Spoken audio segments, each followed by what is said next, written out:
মনে রাখবেন, এই গার্লফ্রেন্ড হলো আন-নিসাউ হিবালাতুশ শায়াতিন, শয়তানের রশি।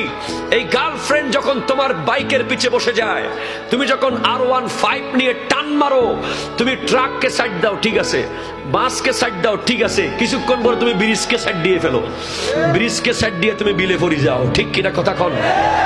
জিজ্ঞেস করলাম তুমি বিলে কেন পড়ে গেলা? বলে হুজুর প্রথমে বাস আসছে সাইড দিছি, সিএনজি আসছে সাইড দিছি, রিক্সা আসছে সাইড দিছি, এরপর হঠাৎ একটা ব্রিজ আসছে, ব্রিজের সাইড দিতে যাই নদীতে পড়ে গেছি।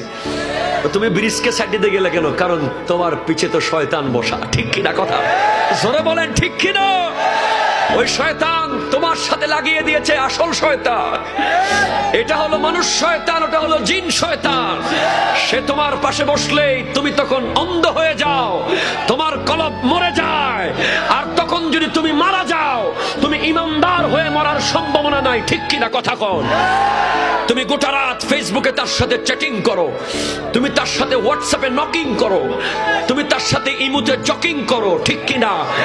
এগুলো করা যাবে না, করা যাবে না। মান জানা ওয়া শারিবাল খামরা নাজা আল্লাহুল ঈমান কামা তাখলাউল কামিস মিন রাসিহি। যেইভাবে কাপড় খুলে ফেলা হয় কাপড়, সেইভাবে কোন জেনা আর শরাব পানকারীকে, ব্যভিচারকারীকে তার উপর থেকে ঈমানের জামা খুলে ফেলা হয়। সে যদি সেই মুহূর্তে মারা যায়, সে বেঈমান হয়ে মারা যাবে, ঠিক কিনা?